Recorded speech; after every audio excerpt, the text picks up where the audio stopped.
The guys said last night that you guys are keeping close track of the free base stat. Tonight seemed like that was a strong area for you. It was all kind of fun there till the end. But no, I mean, that's something we've made important. We talk about, we preach it, and when you put it in small increments like that and understand how important those are, and our guys are buying into it, makes you lock in a little bit more. So yeah, I think we certainly won that tonight. Coach Todd Reed with Rebel Charge. You're now undefeated since you built the hitting facility. Do you wish you'd built that a few years ago? Yeah, I do. No, I mean, that's something we, environment-wise, what we wanted to create was the ability for our guys to be around. I've said it from the get-go. It's about not just the development piece, but giving these guys a facility that more matches what we feel this place should be. In the 5-3 portion of the game in there, you did get some pitching that kind of stabilized things and kept you, until you had those two big offensive innings. Can you just talk about that a little bit? We're still, I mean, it was good, but we're still trying to figure out exactly,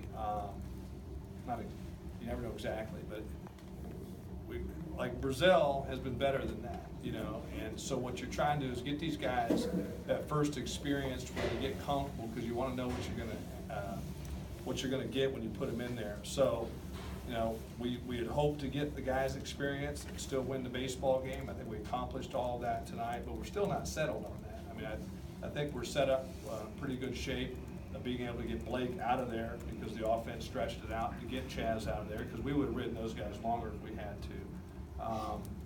But it's good. I think we talked before. The sooner we can get these guys into roles, the better off we're going to be. We saw a little bit of that tonight, but the reality of it is too, just like we did those last 3 innings, we're going to have some of that inning saving stuff too. I wish it was a little better than it was tonight, but I think we shape up pretty well for tomorrow. Is it weird when Trevor Hauver's not on first base after an at-bat? Well, we were saying he probably leads the country in walks right now, right? Yeah, I mean, that's his role. He's got a good eye at the plate. He can swing the bat, but he understands for our team to be successful, he's got one of the best hitters, if not the best hitter in the country behind him. He's got to get on base so that guy gets pitches to hit. I know you said that Blake might start in the closer role, but can you use him in those high leverage spots instead as well? Well, kind of what Jeff was saying, we felt like that was kind of the closer inning right there. Yeah. That game could go either way in the middle, and he came in and shut it down. And we were going to ride him as long as we needed to, but fortunately, as I said, we were able to stretch it out. But yeah, he's the guy up to this point that has shown that role, but as I said, he didn't show the velocity he's shown all spring. And some of that's nerves. These guys are, first time in a college game, so hopefully every time we get him out there, the more comfortable he is so that we know what we're going to get. In your opinion, what went wrong for Boyd tonight? I don't know. We haven't seen that all spring. I mean, he's been, and he is. These guys are they're still young people, and he's trying to maybe do too much. And it was interesting because I think once things maybe turned a little bit on him, then he'd get angry, then he'd show the stuff he's capable of doing. And so I've never seen that out of him. And you know what? The good part was his team picked him up tonight, and he can get that out of his system, and next time he'll be better. Do you think both of those Aldrete home runs would have gone out? Well, that's why we moved the fences in, Jeff. That's what we've been talking about. No, I don't. If Carter doesn't either, we made sure we let him know. But that's what we talked about. We still feel like we're going to hit more long fly balls than our opponent. And I know they hit some out too. The difference is theirs would have been out regardless, But we feel strategically, we build a team based on strength, and I think we've got a ballpark that does that. And yeah, you take that back to last year's scenario. What's that take off the board? Probably six runs. So we talked about that, but I think you saw the reality tonight. Coach, Bishop, it seemed like it's a good pass today. Made some adjustments. What have you seen on him developmentally from last year? Maturity.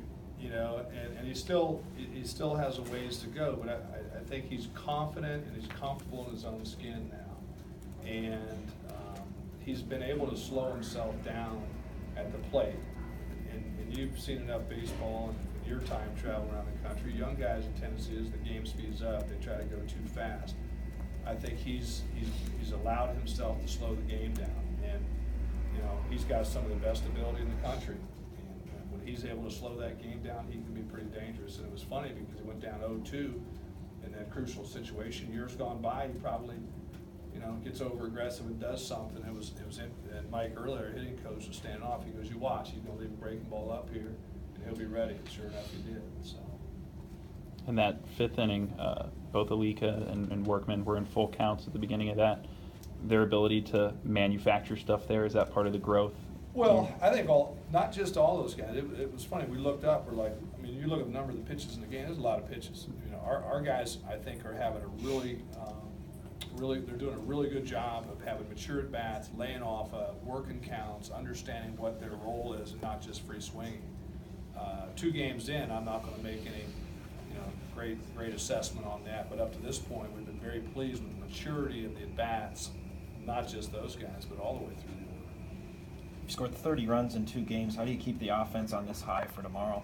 You know, you forget about it when you go home, and now you lock in and you know, prepare for a totally different pitcher tomorrow. That's what's beautiful about our game. It really doesn't matter. You can go out, you know, lose this game 20-7. You got a new day tomorrow, and that's what our guys have to realize. We just said it. Tomorrow's the most important game of the year for us. So I know our hitters will be locked in. I'm not sure. I don't think they've designated a Game 3 starter yet, so we'll wait and see who that is, and then we'll discuss the strategy of how we want to approach that. Is Colby available this weekend? No. Is his injury, is it still on that kind of week-to-week basis with him? Yeah. Who's available from the pen tomorrow after 6? Well, we feel like, I mean, without disclosing a lot, we feel like we're in pretty good shape with guys. Davovich will be our Game 3 starter, but we feel like we've got some of our higher-end guys available. That's why we put in some of the younger kids at the end, just to save those innings, because, you know, we feel like we're going to need that going into Sunday. So we feel like we're in pretty good shape with the pen tomorrow. Were you happy with what you saw from LaFlamme tonight? Yeah, I mean, you know, get ahead, more strikes, but yeah, you know, he got dirt under his spike, so I was happy to see that.